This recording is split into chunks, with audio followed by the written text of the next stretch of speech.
በኢትዮጵያ ኦርቶዶክስ ተዋሕዶ ቤተክርስቲያን ከቅርብ ጊዜ ወዲህ ተመርቀው ለአገልግሎት ክፍት ከሆኑ አብያተ ክርስቲያናት መካከል በሶሻል ሚዲያ የውስጥና የውጭ ገጽታው በጣም ሲሰራጭ የነበረና ብዙዎቹ በጉጉት ሲያዩት የነበረ አንድ ቤተክርስቲያን አለ። እሱም አሁን የሚገኝበት አዲስ አበባ ሲኤምሲ የሚገኘው የቅዱስ ሚካኤል ቤተክርስቲያን ነው።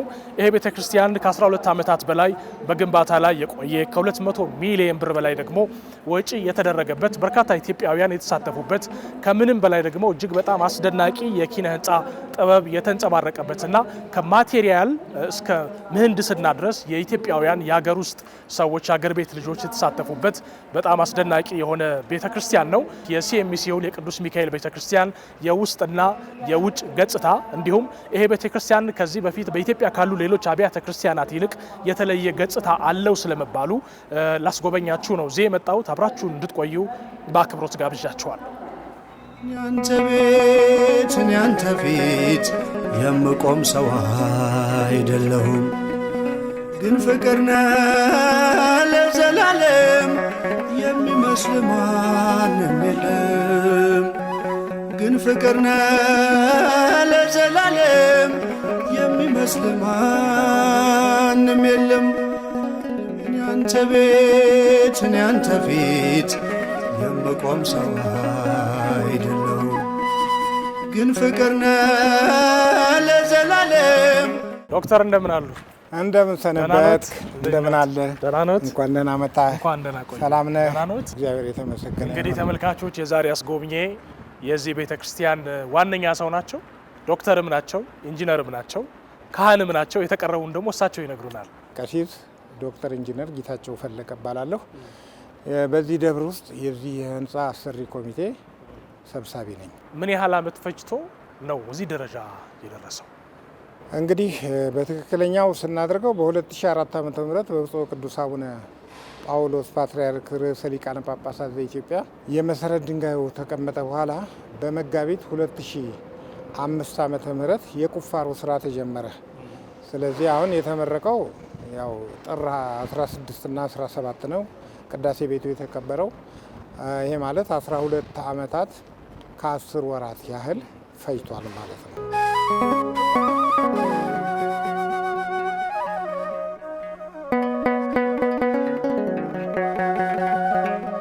አሁን ከቤተ ክርስቲያኑ በስተ ደቡብ አቅጣጫ ነው ያለነው። ስለ ግቢውና ስለዚህ አቅጣጫ ገጽታ እስኪ ይገሩ።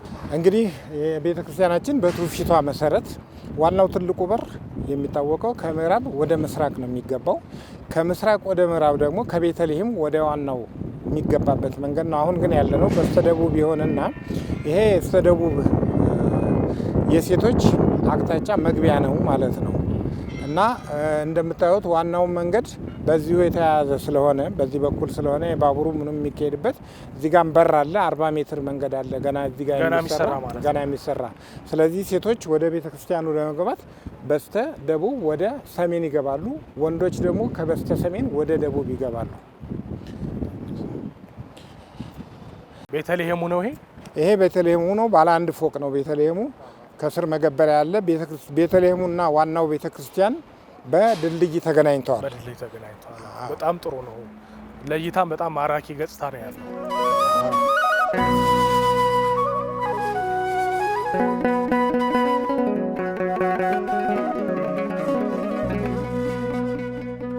ጸሎቴ ቢሆን ለወረት ጎዶሎ ቢሆን የኔ እምነት ባርከኝ እኔን ከሰማይ በደል ጥፋቴንም ሳታይ።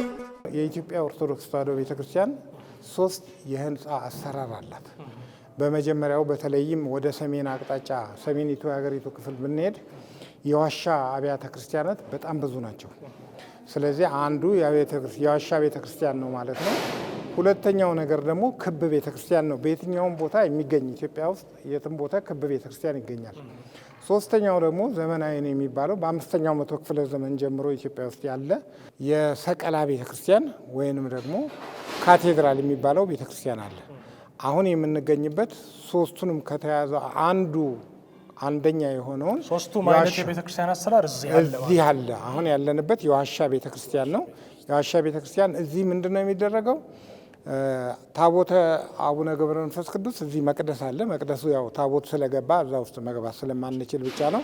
በዚህ በኩል ሰዓታት የሚቆሙበት ነው። የኢትዮጵያ ኦርቶዶክስ ተዋሕዶ ቤተክርስቲያንን ካሸበረቋት በዜማ ካሸመረቋት አንዱ አባ ጊዮርጊስ ዘጋስጫ የሚባሉ ናቸው። ሰዓታታቸው ሌሊቱን ሙሉ በሙሉ እዚህ ሲካሄድ ያድራል። ምእመናን በግራና በቀኝ ሆነው ጸሎቱን ስርዓቱን ይከታተላሉ ማለት ነው። እዚህም በየወሩ ይቀደስበታል እና አሁን ያለ ነው እንደምታዩት። ስለዚህ የተለያየ ቤተ መቅደስ ነው ያለው ማለት ነው። የተለያየ ቤተ መቅደስ፣ የተለያየ ቅርጽ ግን በአንድ ህንፃ ውስጥ ሁሉም። ሌላ ቦታ እንዲህ አይነት ነገር አንድ ቦታ ላይ አታገኙም። ይህ የመጀመሪያው ነው በኢትዮጵያ የታሪክ በህንፃ አሰራር ታሪክ ማለት ነው። እንደምታዩት ሰፊ ነው። ከ2000 ካሬ ሜትር በላይ ነው። እዚህ ቦታ ላይ መቅደሱ ከኋላ አለ። በኋላ ምናልባት ይቻል እንደሆነ እናየዋለን። የአስከሬን ማቆያ አለ። የስብከተ ወንጌል አዳራሽ ከዚህ ውጭ አለ። በዚህ በኩል ለሙዚየም የተዘጋጀ ቦታ አለ። ስንወጣ ደግሞ ክርስትና ቤት ደግሞ እናገኛለን። ክርስትና ቤትም አለው። ይሄ ሁሉ ዋሻ በምንለው የቤተ ክርስቲያን ወለል ላይ የሚገኝ ነው ማለት ነው። በጣም ጥሩ፣ በጣም ደስ ይላል። ስለዚህ አሁን ይህንን ከጨረስን ወደ ላይ በዛ በኩል እንገባለን። ቀባኸኝ ጠርተኝ ከዱር ሰጠኸኝ ከፍ ያለ ወንበር ሳይኖረኝ አንድም በጎነት ባረከኝ በእጅ በረከት ያንተ ቤት ያንተ ፊት የምቆም ሰው አይደለሁም ግን ፍቅር ነህ ለዘላለም የሚመስል ማንም የለም። አሁን የምንሄደው ይሄ ቅድም እንዳልኩት የዋሻ ቤተ ክርስቲያኑ መግቢያ ነው። ከምስራቅ ወደ ምዕራብ እንገባለን። አሁን ይሄ የምታዩት ከውጭ በኩል ሙሉውን ዋሻ ውስጥ ያለ ቤተ መቅደስ ነው። ቅድም የሰዓታት መቆሚያውን አይተናል። አሁን ደግሞ የምናየው ይህ ከውጭ በኩል ውጫውን መቅደሱ ነው። የአቡነ ገብረ መንፈስ ቅዱስ ነው። በጣም ሰፊ ነው። ቁመቱ ከማነሱና ዋሻ ከመምሰሉ በስተቀር ከላይኛው ጋራ የተመጣጠነ እይታ አለው ማለት ነው። አሁን ስንገባ በግራና በቀኝ ምን እንዳለ እየነገርኳችሁ እናንተ ትሰሩታላችሁ ማለት ነው። ጫማ ግድ የለም ማድረግ ትችላላችሁ። ግባ። በዚህ በር አሁን ወዴት ነው እየገባን ያለ? ይሄ በር እንግዲህ ቅዳሴ ከምስራቅ ከቤተልሔም ወደ ታችኛው ወደ ዋሻው ክፍል ሲገባ በዚህ ነው የሚገባው። ይሄ መቅደሱ በር ነው። አሁን እኛ ሁለት እድል አለን። ይሄ ትተን ወደ ላይ መውጣት እንችላለን። በስተቀኝ በኩል የአስከሬን ማቆያ አለ። ብዙውን ጊዜ በሌሎች አብያተ ክርስቲያናት እንደዚህ የለም። ጸሎተ ፍታቱም እዚሁ ነው የሚደረገው። ማቀዝቀዣም ስለሚኖረው ወደፊቱ 3-4 ቀን አስከሬን እዚህ ጋር ቆይቶ ጸሎተ ፍታት ተደርጎ ወደ መቃብሩ እንዲሄድ ይደረጋል ማለት ነው። ይህ አዲስ ነገር ነው። አሁን እንግዲህ ወደ ላይ እንሄዳለን። ህንፃ ቤተክርስቲያኑ ሊፍትም አለው። ይሄ ሊፍቱ ከዚህ ነው የሚጀምረው። በኋላ እናየዋለን ስርዓት ባለው መልኩ። ሊፍቱ አገልግሎት ጀምሯል? ገና አልጀመረም። ቃል ኪዳንን አክባሪ ታማኝ ነህ ሁሌም መሐሪ የማልከውንም መሐላ። አሁን እንግዲህ ከዋሻ መሰል ቤተ ክርስቲያን ወደ ካቴድራሉ አቅጣጫ እየወጣን ነው እና ከዚህ እንወጣለን። በስተቀኝ በኩል ሊፍቱ አለ። የዚህ ቅዳሴ የሚገባው ከቤተልሔም ሲመጣ በዚህ ነው የሚገባው። የታችኛውን ለብቻ አይታችሁ የድልድዩ በር ማለት ነው። የድልድዩ በር በድልድዩ ላይ ወጥተን በዚህ ነው ወደ ዋናው ቤተ መቅደስ ነው የሚገባው። የቅዱስ ሚካኤል ነው። 3 መንበሮች አሉ እዚህ ውስጥ። ዋናው በመካከል ላይ የሚኖረው የቅዱስ ሚካኤል ነው። ምክንያቱም ቤተክርስቲያኑ በሱ ስም ስለሚጠራ። በስተቀኝ በኩል የእመቤታችን ታቦት አለ። በስተግራ በኩል ደግሞ ኢትዮጵያዊ ጻድቅ አባ ሳሙኤል ዘዋልድባ ይገኛሉና እነዚህ ዋናውን ታቦት የያዘው ይሄ ነው ማለት ነው። አሁን እንግዲህ ወደ ላይ እንወጣለን። ይሄ ካቴድራሉን በኋላ ስንመለስ እናየዋለን ውስጡ ምን እንደሚመስል ስሉ ምን ነው። አሁን ወደ ላይ ወደ ጣሪያው የሚያስኬደን መንገድ ይዘን እንሄዳለን። በጣም ጥሩ። ከሌሎች አብያተ ክርስቲያናት ለየት የሚያደርገው በጣም ብዙ መገለጫዎች ያሉት ነው። የሲኤምሲ ቅዱስ ሚካኤል ቤተ ክርስቲያን አሁን ራሱ እየወጣን ያለ ነው። ወደ ቤተ ክርስቲያኑ ፎቅ ነው። ይሄ ራሱ ብዙም የተለመደ አይደለም። እኛ በሚመች መልኩ ነው። በሁለት መልኩ መውጣት ይቻላል። አንዱ ይኸው ራሱን የቻለ ደረጃውን የጠበቀ በግራናይት የተሰራ ደረጃዎች አሉ። ምናልባት ደግሞ አቅመ ደካማዎች ካሉ ሊፍቱ ዛሬ የለም እንጂ በሊፍት ላይ ድረስ መውጣት የሚያስችል እድል አለ ማለት ነው።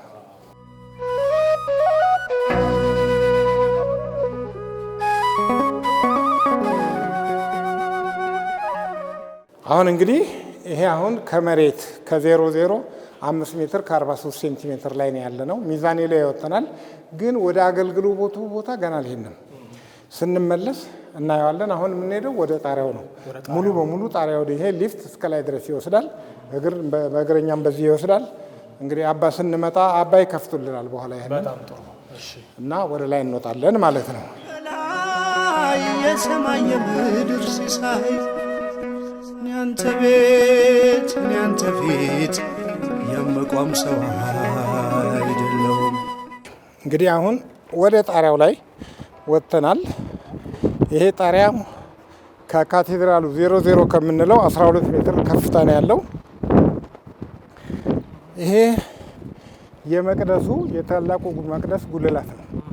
እንደምታዩት መሬቱ በግራናይትና በእብነበረድ ያጌጠ ነው። ቆርቆሮ የለውም እንዴ? ቆርቆሮ የሚባል የለም። እዚህ ሁሉ ነገር ከኢትዮጵያ ውስጥ በተገኙ ቁሳቁሶች ነው የተሰራው። ቆርቆሮ የሚባል ነገር የለም። ገና ዙሪያውን ሁሉ መዞር እንችላለን።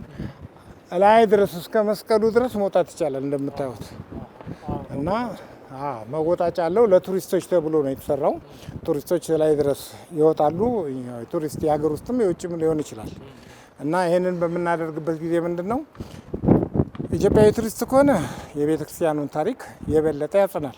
የውጭ ሀገር ሰው ከሆነ ደግሞ የኢትዮጵያ ኦርቶዶክስ ተዋሕዶ ቤተ ክርስቲያን ታሪኳ፣ ትውፊቷ፣ ቀኖኗ፣ ስርዓቷ፣ አገልግሎቷ ምን ይመስላል የሚለውን በሙሉ ለመያዝ በጣም ይመቻቸዋል እና ይሄ ምናልባትም ከዚህ ከቱሪስት ድርጅቶች ጋር አያይዘን ስናበቃ አዲስ አበባ ውስጥ መታየት ይገባቸዋል ከሚባሉት ቦታ አንዱን ቢሆን ለማድረግ ነው የኛ ጥረት። በጣም የተለየ ነው ደግሞ ያንን የመሆን አቅም አለው። ስለዚህ አሁን ይሄንን ከያዝን በኋላ ወደዛ ሄደን ቤተክርስቲያኑን ራሱን ህንፃውን ማየት ይቻላል። አስፈላጊ ከሆነ መውጣት ይቻላል። ላይ ድረስ ሄዶ ማንሳት ይቻላል። ዙሪያ ገባውንም ማየት ይቻላል። በጣም ጥሩ። ፍቅር ነህ ለዘላለም የሚመስል ማንም የለም። ግን ፍቅር ነህ ለዘላለም የሚመስል ማንም የለም።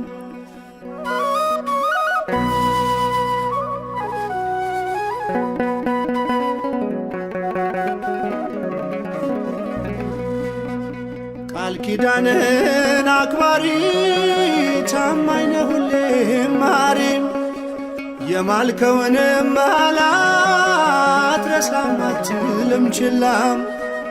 በዚህ የህንፃ ጣሪያ ላይ ያለ ምክንያት አልተሰሩም። የገጽታው አዲስነት ብቻ ሳይሆን የገጽታውም ትርጉም ደግሞ በጣም ስር የሰደደ ትርጉም እንዳለው ቀደም ሲል ሲያወሩ ሰምቼ ነበረ በሌላ ስፍራ ላይ። እስቲ እሱን ይንገሩ።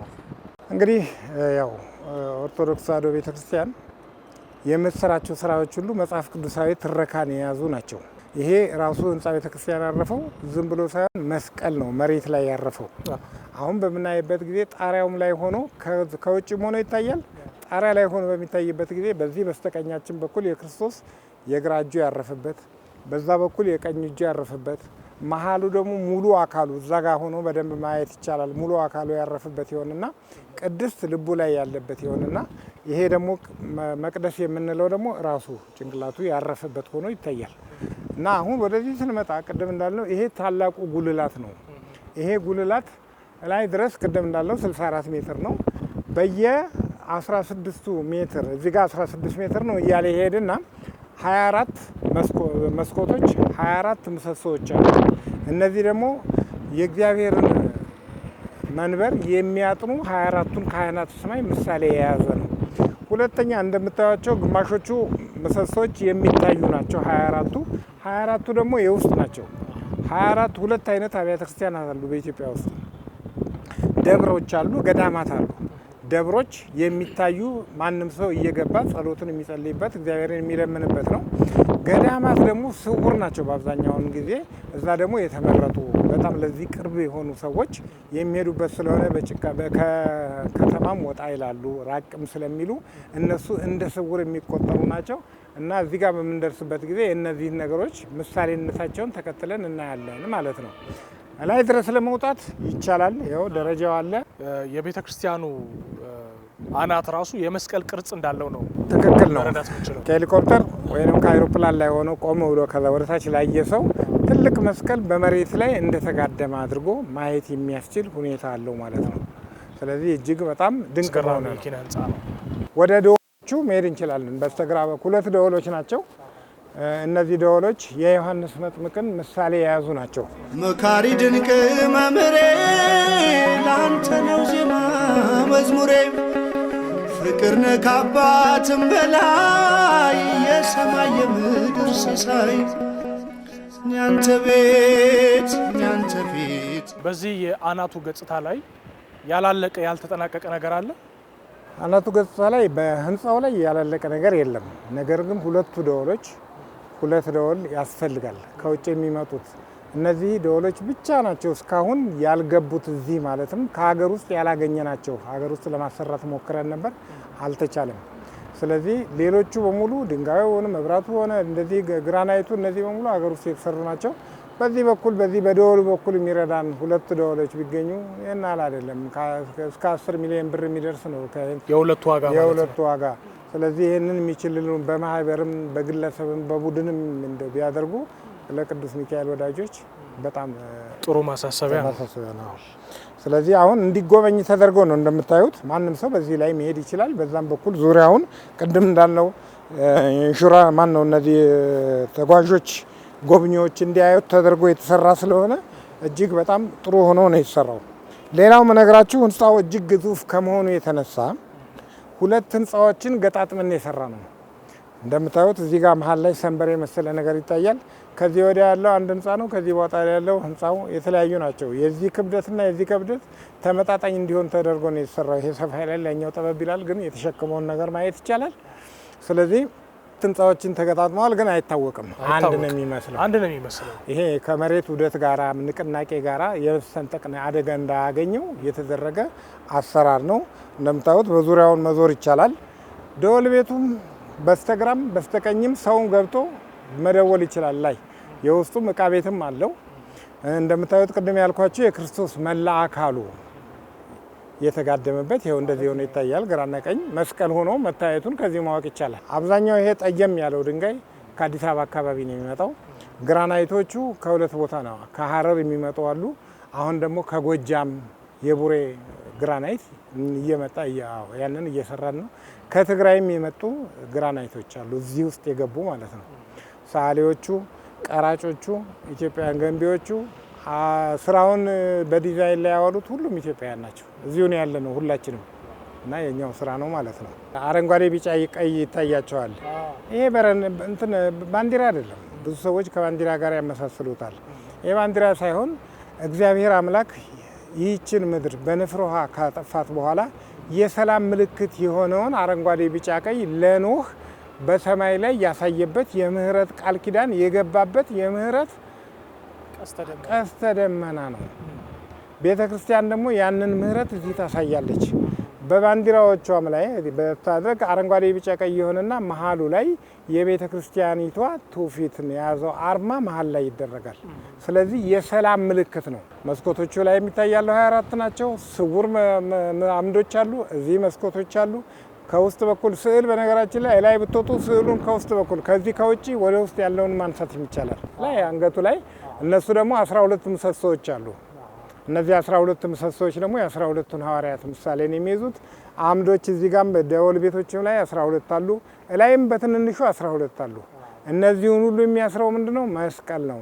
መስቀል ኃይላችን ብለን የድህነታችን ምልክታችን ስለሆነ መስቀል ከሌለበት የቤተክርስቲያን ምልክት መሆኑ ይቀራል ማለት ነው። ይሄ መስቀል ኃይላችን ነው። በዚህ አይነት መልኩ ነው የሚሰራው። በጣም ይገርማል። አሁን ወለል ላይ ምድር ላይ ያለን ነው የሚመስለው፣ ግን የቤተክርስቲያኑ የመጨረሻ አናት ላይ ነው ያለ ነው። ይሄ ራሱ በጣም አዲስ ነገር ነው። ለቱሪዝም ለከተማዋ ተጨማሪ አንድ መስህብ ነው የጨመራችሁት። እውነት ነው። ማንኛውም ቱሪስት ጎብኚ ቤተክርስቲያኗ የምትመስለውን ነገር ለማወቅ ይህንን ቦታ እየመጣ ቢጎበኝ በጣም ደስ ይለናል። 2 ነገር ያገኛል። አንድ የመጀመሪያው እምነቱን ያጸናል። ሁለተኛ ነገር ደግሞ በቤተ ክርስቲያን ውስጥ እንደዚህ አይነት ስራ ይሰራል እንዴ ብሎ አይምሮውን በዚህ ሰቅዞ እንዲይዘው ማድረግ ይቻላል ማለት ነው።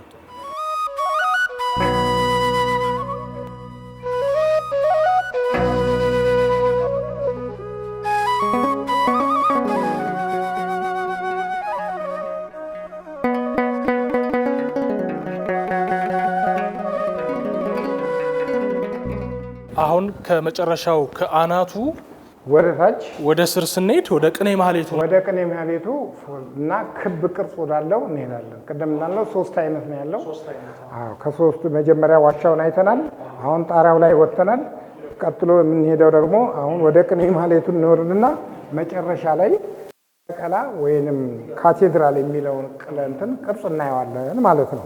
መሻቴን ብቻ ስላየህ ደካማ ልጅክን ጎበኘ ብቃቴ መቼ ሆነና ያቆመኝ ላንተ ምስጋና አንኳኩ ስላልክ አንኳኳሁ ጠይቁ ስላልክ ጠየኩ ከፍተሃል በር ለኔ የታተምኩብህ መድኔም። እንግዲህ አሁን ያለንበት ወለል 5 ሜትር ከ43 ሴንቲሜትር ይሆንና የቅኔ ማህሌት ወለል ነው። ቅኔ ማህሌቱን ገና እናየዋለን። አሁን ያለነው በስተ ምስራቅ ስለሆነ ካናቱ አንድ ስቴፕ ወርደን ማለት ነው። አካላቱ አንድ ስቴፕ ወርደን ማለት ነው።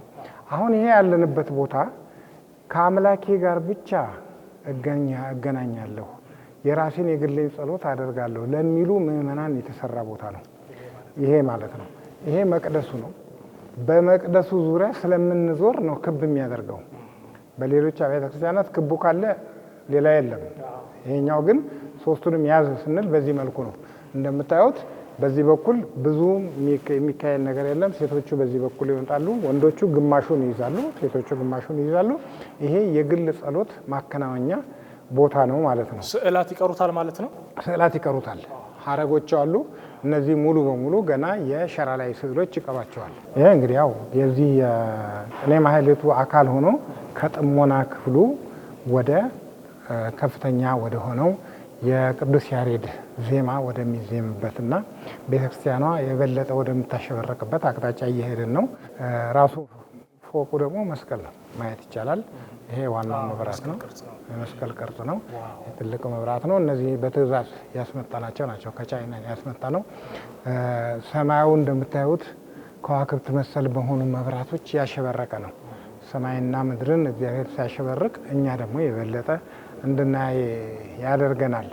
ይሄ በነገራችን ላይ እነዚህ መብራቶች የተሰሩት ከ7 ከ8 ዓመት በፊት ነው። ጀርባ የምታያቸው ብዙ ስዕሎች አሉ። በዚህ በኩል የሴቶች መቆሚያ ስለሆነ የኪዳነ ምሕረት ስዕል አለ። በሙሉ ከእመቤታችን ጋር የተያያዙ ናቸው። መላእክቱ የሚሆኑ እዚህ ጋር የኪዳነ ምሕረት ነው። አብ ወልድ መንፈስ ቅዱስ ቃል ኪዳን ሲገቡላት እንድታማልድ ስልጣን ሲሰጧት የሚያሳይ ነው። መብራቶቹ እንደምታዩት ያማረ ነው። የድምፅ ሁኔታው የትም ቦታ ነው የሚሰማው። በየቦታ አንዲት ገመድ አታዩም። በውስጡ ተሰትሮ እያንዳንዱ ግን ለጆሮ በሚጥም መልኩ እንዲደርስ ተደርጎ ድምፅ ማጉያዎች በየቦታው አሉ ማለት ነው። በየቦታው አሉ፣ ዙሪያውን አሉ፣ በመሬትም በየትኛውም ቦታ አሉ። ተጨማሪ ገመድ ምናምን መሰብሰብ አያስፈልግም። ሌላ ሞንታርቦ ምን ቢያል ነገርም አያስፈልገንም። እኛ ነገሮች በሙሉ በዚህ የተሟሉ ስለሆነ ማለት ነው። የምታያቸው እነዚህ ድንጋዮች ይሄ ግራናይት ነው፣ ከሀረር የሚመጣ ግራናይት ነው። ይሄ ወጥ ነው እንደምታዩት። አሁን የነጭ ቀለም የቀባ ነው እንዳይመስላችሁ። ማሽኑ በጣም ሲያለሰልሰው ይሄንን ይመስላል። እንትን ሻካራ ሲያደርገው ይሄን ይሆናል። ወጥ ነው እንጂ ምንም የተቀጠለ የተቀነጠሰ ነገር የለውም። ሙሉ በሙሉ አንድ ድንጋይ ነው። የኢትዮጵያ ማህፀን መሬቷ ማህፀን ከዚህ የተሻለ ገና ወርቅና አልማዝ አላት እና እነዚህ ከኢትዮጵያ ማህፀን የወጡ ናቸው ማለት ነው። እና በዚህ አይነት መልክ ነው እንግዲህ ምንድነው እታች ያሉት በሙሉ ቆራቢዎች ይሆናሉ። እዚህ አስቀዳሾች ይሆናሉ። እንደምታዩት 3 በሮች አሉ። ከ3ቱ በሮች የሚወጡ በ3 አቅጣጫ ያቆርባሉ ማለት ነው። ይሄ ደግሞ ለወጣቶች ለሚጋቡ በቁርባን በተክሊል ለሚጋቡ የተዘጋጀ ቦታ ነው። አንኳኩ ስላልክ አንኳኳሁ፣ ጠይቁ ስላልክ ጠየኩ፣ ከፍተሃል በር ለኔ የታተምኩብህ መድኔም። ያንተ ቤት ያንተ ፊት የምቆም ሰው አይደለውም፣ ግን ፍቅር ነህ ለዘላለም የሚመስል ማንም የለም። ቅድም ያየነው መሬት ውስጥ ያለው የዋሻው 2000 ካሬ ሜትር አለው። ይሄ ደግሞ ክቡ 1800 አለው። እነዚህን ስደምሩ ከ7000 ካሬ ሜትር በላይ ልንጠቀምበት የሚያስችል ቦታ ይዟል ማለት ነው።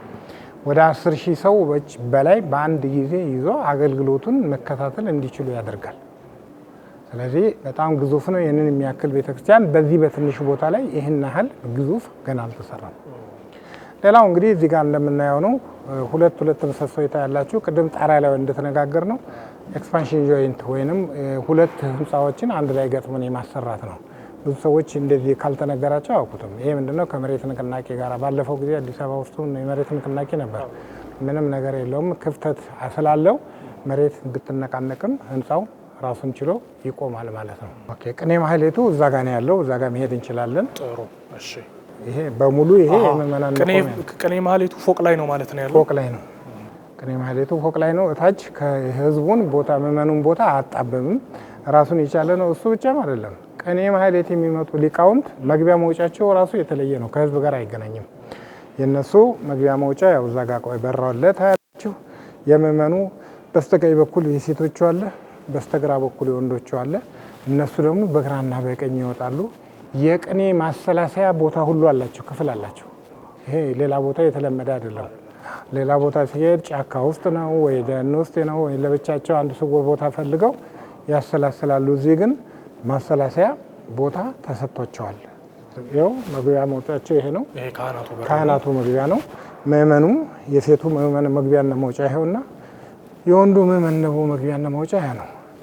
ግን አሁን የተለመደው ሌሎች አብያተ ክርስቲያናት ላይ በማህሌት ሰዓት ካህናቱን ከቦ ምእመኑ አብሮ ያድራል። እንደሱ አይነት እድል ይሰጣል። አዎ ይሄው ይሄ ቅኔ ማህሌት ነው። ዙሪያውን እንዳልኩት ነው። ግራና ቀኝ በዚህ ሴቶች በዚያ ወንዶች ናቸው። ይሄንን ደግሞ አንፈልግም ካሉ ከጀርባ ሆነው መስማት ግራውንድ ጋር መሆን ይችላሉ። ግራውንድ ይሄ ሙሉ መሆን ይችላሉ። ታች መሆን ይችላሉ። ሪፍሌክተር አለ። እዚህ የሚደረገው ሙሉ በሙሉ ታች ድረስ ይታያል። በፕሮጀክተር ይታያል። ስለዚህ ምንም የሚቀራቸው የሚጎላቸው እዚህ እስከገቡ ድረስ ሁሉንም ነገር ያገኙታል ማለት ነው። ይሄ እንግዲህ ቅኔ ማህሌቱ ነው። እንደምታዩት ቅዱስ ያሬድ አለ እዚህ ጋር። ታች የነበሩት አባ ጊዮርጊስ ዘጋስጫ ነበሩ ሰዓታት። እዚህ ጋር ቅዱስ ያሬድ ነው። ያው ሲባርክ እግዚአብሔር አብ፣ እግዚአብሔር ወልድ፣ እግዚአብሔር መንፈስ ቅዱስ። ይሄ ቅዱስ ያሬድ ታሪክ ነው።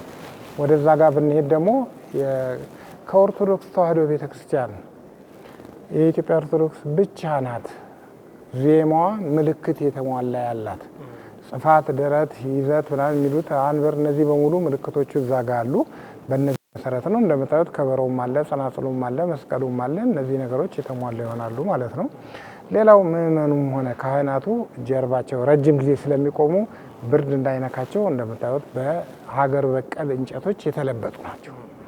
እነዚህ የተለበጡ ናቸው። ወደ ላይ ስትሄድ ደግሞ እነዚህ በሙሉ የምታዩት ስዕሎች የእጅ ስዕል ናቸው። መስቀሎቹ፣ ሀረጎቹ በእኛ ይሄ ሌላ ቦታ ክርስቲያን አታገኙም። ከዚህ በኋላ ኮፒ አድርገው ካልሰሩት በስተቀር ለመጀመሪያ ጊዜ በዚህ ደብር ውስጥ እንዲሰራ ያደረግነው የሸራ ላይ ሀረጎች ናቸው። 3 አይነት ስዕሎች አሉን።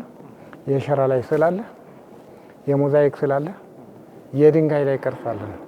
ስለዚህ እነዚህን በሙሉ እንዲያውም 4ኛ አለ መስተዋት፣ የመስተዋት ውስጥ ስዕል አለን። ሲኤምሲ ሚካኤል በጣም ዘመናዊነትን ከመንፈሳዊነት ጋር አስተባብሮ ነው በጣም የተገነባው እና አስገራሚ ነገር ነው። ቤተክርስቲያኑ አዲስ እንደመሆኑ መጠን አዲሱን ኪነ ህንፃ ማለት ነው ሰው በጣም እየተገለገለ ነው። አሁን ራሱ 5 ሰዓት ከ25 አካባቢ ነው። በርካታ ምዕመናንን ነው የምናየውና ምንድን ነው እየተሰጠ ያለው አገልግሎት? በዚህ እንግዲህ ሌሊት ስብሐተ ነግ ተካሂዷል እዚህ ቦታ ላይ። እታች ቅድም ያየነው ዋሻ ውስጥ ደግሞ ሰዓታት ጸሎት ተካሂዷል። አሁን ደግሞ ከተወሰነ ደቂቃ በኋላ እስከ ቅዳሴ 6 ሰዓት ነው የሚገባው። እስከዛ ጊዜ ድረስ ትምህርተ ወንጌል ይሰጣል። እንደምታውቁት አብይ ጾም እንደ ስሙ ታላቅ ጾም ስለሆነ ብዙ አባቶች እናቶች 40ውን 55 ቀናት ናቸው በኢትዮጵያ 55ቱንም ቀናት ያስቀድሳሉ። ቅዳሴው የሰርክ ነው። ሰርክ ነው ማለት ከ6 ሰዓት እስከ 9 ሰዓት ባለ ጊዜ ይደረጋል። ስለዚህ አሁን እነዚህ ምዕመናን ያንን የቅዳሴውን ሰዓት እየተጠባበቁ ጸሎትም እያደረጉ ይጠባበቃሉ ማለት ነው። አሁን እንዳውም ጸሎት ቢጀምር ነው። በጣም ጥሩ። አንኳኩ ስላልክ አንኳኳው፣ ጠይቁ ስላልክ ጠየቁ፣ ከፍተሃል በር ለኔ የታተምኩብህ መድኔም ያንተ ቤት ያንተ ፊት የመቆም ሰው አይደለሁም። ወንዶች ሁልጊዜ በስተግራ ነው። ፊታችንን ወደ ምስራቅ ስናዞር ወንዶች በግራ ሴቶች በስተቀኝ ይሆናሉ።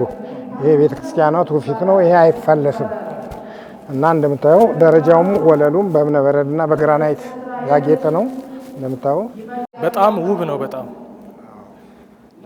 ከምንም በላይ ማቴሪያሉ የሀገር ውስጥ መሆኑ በሀገር ውስጥ ልጆች መሰራቱ በራሱ በጣም ትርጉም ያለው ነገር ነው። በደንብ ማቴሪያሉ ኢትዮጵያ በእግዚአብሔር ዘንድ የተወደደች ናት ስንል የውሸት አይደለም፣ የእውነት ነው። እንዲያው ሀገራችንን ስለወደን ሳይሆን ምርጥ ሀገር ናት። የሚያስፈልጋት ነገር ሁሉ አለ። እኛ መስራት ነው ያቃተን። ከሰራን አይምሮውም አለ፣ ማቴሪያሉ አለ። ስራውን መስራትና ማሳመር እንችላለን። ስለዚህ ያንን ነው እዚህ መግለጽ የተፈለገው። አሁን እንግዲህ ካቴድራሉ ጋር ደርሰናል። በስተቀኝ በኩል ሴቶቹ፣ በስተግራ በኩል ወንዶቹ ናቸው። ይሄ የካቴድራሉ አካል ነው። በምድር በኩል ዋናው መግቢያ በር ማለት ነው። ከሶስቱ በሮች በመካከሉም አለ። እኛ አሁን ከላይ ወርታች ወረድን። ይሄ አሁን ማሳረጊያችን ይሆናል ማለት ነው። ስለዚህ ወደ ትምህርተ ወንጌል እየተሰጠ ስለሆነ ተመልካቾች እዚህ የሚኖረን ቆይታ አጠር ያለ ነው የሚሆነው። ድምጻችንም ከቀነሰባቸው ጉባኤውን ላለመረበሽ እንደሆነ እንዲረዱን እንጠይቃለን። እውነት ነው። አሁን እስከ ቅዳሴው ሰዓት ድረስ ትምህርተ ወንጌል እየተሰጠን ያለው ስዕሎቹ የእመቤታችን የቅድስት ድንግል ማርያም በዚህ በኩል አለ። የኪዳነ ምሕረት ማለት ነው። ዋናው መግቢያ ላይ ነው ያለው። በውስጥ በኩል የምናያቸው ስዕሎች አሉ። ከነገረ ምጽአቱ ጀምሮ ታላላቅና ታናናሽ ነቢያት የሚባሉ አሉ፣ ሐዋርያት አሉ፣ 72 አርድእት አሉ፣ የእግዚአብሔር የክርስቶስ ቤተሰቦች 120 ቤተሰቦቹ አሉ። እነዚህ ሁሉ የክርስቶስ መከራና ሰቆቃ የደረሰበት እስከ ስቅለቱ ድረስ ከየፊት ለፊቱ ይታያል። እነዚህ ሁሉ በዚህ መልኩ እየተካሄደ ነው ያለው ማለት ነው። እንደምታዩት 4 ጉልላቱን የተሸከሙ 4 አምዶች አሉ። እነዚህ አምዶች እያንዳንዳቸው 4 ገጽታ አላቸው። 4 ጊዜ 4 16 ማለት ነው ገጽታቸው። እነዚህ ገጽታዎች ደግሞ 10ቱ ቃላተ ኦሪትና 6ቱ ቃላተ ወንጌል ተደምረው በእያንዳንዱ ላይ ተቀርጸዋል። እነዚህን ማየት ይቻላል። እነዚህ ተምሮ ይሄዳል ማለት ነው። አንድ ሰው ይህንን አንቦ ተምሮ መሄድ የሚያስችል እድል አለው ማለት ነው። ከፊት ለፊቱ መምህሩ እያስተማሩ ነው። እዛ ጋር እሳቸው የሚያስተማሩበት ቦታ ላይ እንደምታዩት አስፈላጊ በሚሆንበት ጊዜ የወጣቶች በተክሊል በቁርባን የሚጋቡበት ስርዓተ ተክሊል የሚካሄድበት ነው። በግራና በቀኝ እንደዚሁ እነሱ የሚቆሙ ሚዜዎቹ አብረው የሚቆሙበት ስርዓተ ተክሊሉ የሚካሄድበት ነው። እንደምታዩት ስዕሎቹ በሙሉ የተሟሉ ናቸው። አብ ወልድ መንፈስ ቅዱስ አሉ። 24ቱ ካህናተ ሰማይ፣ የመጨረሻ ወራት፣ ክርስቶስ ስቅለቱ፣ ትንሣኤው፣ እነዚህ በሙሉ በዚህ በኩል ደግሞ በሴቶቹ የእመቤታችን ከበዓታ ማለት ወደ ቤተ መቅደስ ከገባችበት ከ3 ዓመት ዕድሜዋ ጀምሮ ያለው ስደቷን ሁሉ ይዞ በዚህ በኩል አለ ማለት ነው። የመስታወት ላይ ስዕሎችንም ታያላችሁ። እዛ ጋ መምህሩ ጋር በምትሄዱበት ጊዜ በድንጋይ የተቀረጹ መላእክትን ስዕል ታገኛላችሁ። እነዚህ ደግሞ ለወደፊቱ ይህ ህንፃ የሚታደስ ቢሆን ሰዎች ሳንቲም ዛሬ ያስገቡና ከ50 ከ60 ዓመት በኋላ እኛን ያስነሱ ነው። ያን ጊዜ ከዛ አውጥቶ የህንፃ ቤተክርስቲያንን ማደስ የሚያስችልበት ነው ማለት ነው። ቅዳሴ በ3 ይቀደሳል። እንደምታዩት መሀሉ ላይ ያለ ትልቅ ግራና ቀኝ አለ። 15 ሆነው አንድ ጊዜ ይገባሉ። በጣም ሰፊ ነው። የራሱ ዕቃ ቤት አለው። የራሱ የካህናት አለው። ጠበል ቤት አለው እና እነዚህ በሙሉ የተሟላ ነው ማለት ነው። ውስጡ አሁን ታቦት ስላለ ውስጡ መግባት ስለማንችል ነው። እንደምታዩት እንግዲህ በዚህ መልኩ ይካሄዳል ማለት ነው። እንግዲህ በመጨረሻ ምናልባት አሁን ወደ ቅዳሴውም ጊዜው እየተቃረበ ስለሆነ ህንፃ ቤተክርስቲያኑን በተቻለ መጠን ባለሶስት አይነት ህንፃ መሆኑን አይተናል። ከስር ጀምረን እስከ ጣሪያው ድረስ ወጥተናል። ስዕሎችን አይተናል። ቅኔ ማህሌቱን አይተናል። እንግዲህ እነዚህ ሁሉ የተሰሩት 12 ዓመት በ10 ወር አካባቢ ነው። ይህም ሲሆን ግን የቀሩ ነገሮች አሉ። እነዚህ የቀሩ ነገሮች በተለይ ላይ 2 ደወሎች ይቀራሉ። ሊፍት አለን። ራሱን የቻለ ጄኔሬተር ያስፈልገናል። ለዚህ ህንፃ ቤተክርስቲያን በጣም ትልቅ የሆነ ጄኔሬተር ለቦታ የሚመጥን ያስፈልገናል። ምድረ ግቢው ደግሞ ገና ይቀረናል። አስፋልት መሆን አለበት። የግቢው ፏፏቴ ያለ በሮች 2 ቅስቶች አሉ። ዙሪያውን ደግሞ ምዕመናን ውስጥ ሳይገቡ ውጭ የሚያስቀድሱበት መጠለያ ያስፈልጋቸዋል። አጸዶች ያስፈልጋሉ። እነዚህን ሁሉ እንግዲህ ይህን ህንፃ ቤተክርስቲያን የሰራ ከ240 ሚሊዮን ብር በላይ አውጥቶ የሰራ ምዕመን ቀሪዎቹን መስራት አያቅተውም። ስለዚህ እነዚህን ደግሞ አብረን እንድንሰራ ቅዱስ ሚካኤል ታምር የሰራላቸው ሰዎች ብዙ ይኖራሉ። እግዚአብሔርን የሚወዱ ምናልባት ያላወቁ ግን እንደዚህ አይነት ስራ እንዳለ ያላወቁ ሰዎች ስለሚኖሩ ይህንን የሚያዩ ሁሉ በዚህ በቤተክርስቲያን ቀርበው ስራውን ማሰራት ይችላሉ ማለት ነው። የሚሰሩት በሁለት አይነት መልክ ነው። ገንዘቡን እንስጥ ካሉ በሶስት አይነት ማስገባት ይችላሉ። አንዱ በቀጥታ በባንክ የተለያዩ ባንኮች ቁጥሮች አሉን እዚህ መጥተው አይተው በዛ ውስጥ በቀጥታ ማስገባት ይችላሉ። ሌሎቹ ደግሞ የዕለቱ እዚህ ገንዘብ የሚቀበሉ በደረሰኝ ለህንፃው ብቻ የሚቀበሉ ሰዎች አሉን። እነሱ ጋር ደረሰኝ ወስደው ማስገባት ይችላሉ። ሌላው ሶስተኛ ነገር ደግሞ የሚያስፈልገውን እቃ ለዛ ቦታ ላይ ለፋብሪካው እዛ ሄደው በመክፈል ስራውን ግን እዚህ መጥቶ እንዲሰራ ማድረግ የሚቻልበት መንገድ አለና ሰፊ የሆነ የልገሳ አይነት ስላለ በዚህ ውስጥ ሁሉ እንዲሳተፉ በቅዱስ ሚካኤል ስም እንጠይቃቸዋለን፣ እንለምናቸዋለን። እንደጀመሩ እንዲጨርሱትም የእግዚአብሔር በጎ ፈቃድ እንዲሆን ነው። አሁን እንግዲህ እንደምታዩት ቅዳሴ ሰዓት እየደረሰ ነው። እናንተም ወንድሞቻችን ስራዬ ብላችሁ ለእግዚአብሔር ክብር ብላችሁ መጣችሁ ይህንን ለማስተዋወቅ ያደረጋችሁትን ሁሉ የቴሌቪዥኑን ጣቢያ በጣም እናመሰግናለን። እግዚአብሔር ያስፋው፣ በጣም ሰፊ ያድርገው። ሰራተኞቻችሁን ሁሉ ይባርክላችሁ፣ እግዚአብሔር ይቀድሳችሁ፣ እግዚአብሔር ይስጥልን። አሜን። በጣም እናመሰግናለን ዶክተር። በጣም ጥሩ አድርገው ነው ያስጎበኙ።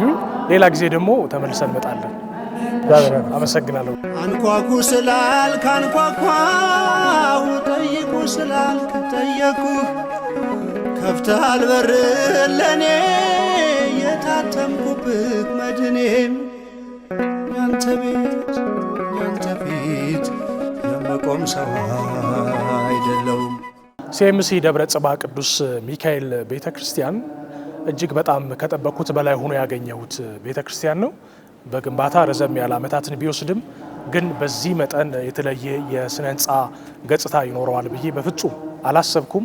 ከዚህ በፊት በርካታ ገዳማትና አብያተ ክርስቲያናትን አይቻለው። በኢትዮጵያ ኦርቶዶክስ ቤተክርስቲያን ውስጥ የስነ ህንፃ ትውፊቱ እጅግ በጣም ቀደምት የራሱ ቀለምና ቅርጽ ያለው እንደሆነ ይታወቃል። ስለዚህ ከጥንት ጀምሮ አባቶቻችን ከፍልፍል አብያተ ክርስቲያን ጀምሮ ሲያንጿቸው የመጧቸው አይነት የአገር በቀል የኪነ ህንፃ አሰራሮችን አንድ ላይ ሸክፎ ለመያዝ የሞከረ ልዩ ልዩ የቤተ ክርስቲያን ዲዛይኖችን አንድ ላይ አንድ ግቢ ውስጥ ለማካተት የተሞከረበት ነው። ከምንም በላይ ዘመናዊውን የስነ ህንፃ እሳቤ ከመንፈሳዊ ትርጉም አንጻር አንድ ላይ በማዋሃድ በጣም የተሰናሰለ ትርጉም ሊሰጥ በሚችል መንገድ ነው የተዋቀረው የተደራጀው። በነገራችን ላይ በአገልግሎት ደረጃም ከ100 በላይ ለሆኑ የሙሉ ጊዜ አገልጋዮች ደሞዝ የሚከፍል ቤተ ክርስቲያን ነው። እንግዲህ ቀደም ሲል ዶክተር ኢንጂነር ካህኑ እንደነገሩን ቤተ ክርስቲያኑ በጣም ጥቃቅን በሆኑ አንዳንድ ጉዳዮች ላይ ገና አልተጠናቀቀም። ስለዚህ ይህንን ፕሮግራም የተመለከታችሁና እኔም ደግሞ ታሪኬ አሻራዬ ቢያርፍበት የምትሉ የእምነቱ ተከታዮችና ባለሀብቶች ካላችሁ ይህንን ቤተ ክርስቲያን በተለያየ መንገድ ማገዝ የምትችሉ መሆኑን እኔም ለመጠቆም ወዳለሁ። እዚህ የነበረኝ ቆይታ እንዳያችሁት በጣም አስደናቂ ነው። ለነበረኝ ጊዜ እጅግ አድርገን እናመሰግናለን።